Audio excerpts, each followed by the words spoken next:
At least they're certainly more politically successful than I am. I have the same job at the same pay I had in 2003. But there's something I think we ought to look at in terms of the fundamental question. We're on track right now with one revenue lift, and that's the healthcare, the hospital tax, to close on this budget. We're only about $300 million out. The constant narrative is that there's a $1.6 billion deficit, but we're only about $300 million out with this hospital tax, which I think will come to pass. The real question is, we're going to be growing government this cycle at 14.5%. And the revenue projections that we can look at are about 4%. And, you know, I agree with what Tim mentioned. We have a robust run up, and it looks great on paper because of where we began. If you remember, we were all telling each other, commiserating when we were on the downside of the recession, that Oregon dives deeper and stays longer. That makes our recovery look faster and more generous. But at the end of all of our monitoring about the sine wave, the issue is this. Our revenue projections for legislative fiscal show that after the period that we're in, our revenues are going to flatten out. We can expect a growth rate around 4%.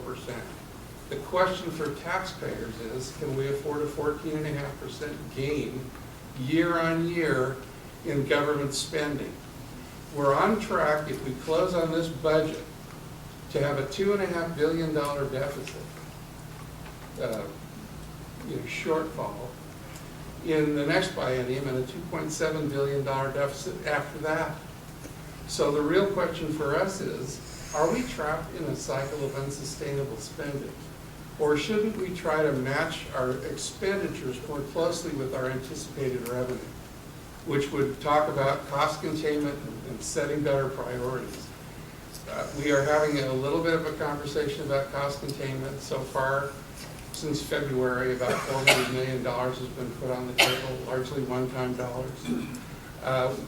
I think a real objective ought to be to cut $1 billion in our spending this cycle so that we don't end up with the same problem 2 years from now that we currently have.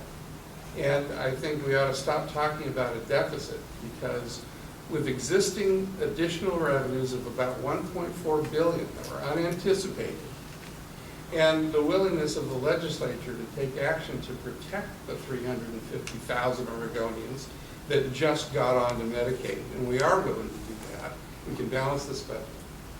But going forward, if you want to do something structural, you have to start cutting our rate of spending. You have to do something reasonable about curves. And if we can demonstrate responsibility to the electorate, maybe they'll consider some restructuring of revenue to smooth out those peaks and valleys. We don't seem to be having the conversation that we need to about, we've been genteel, we're going to try and bend the curve. That still assumes a huge rate increase of spending.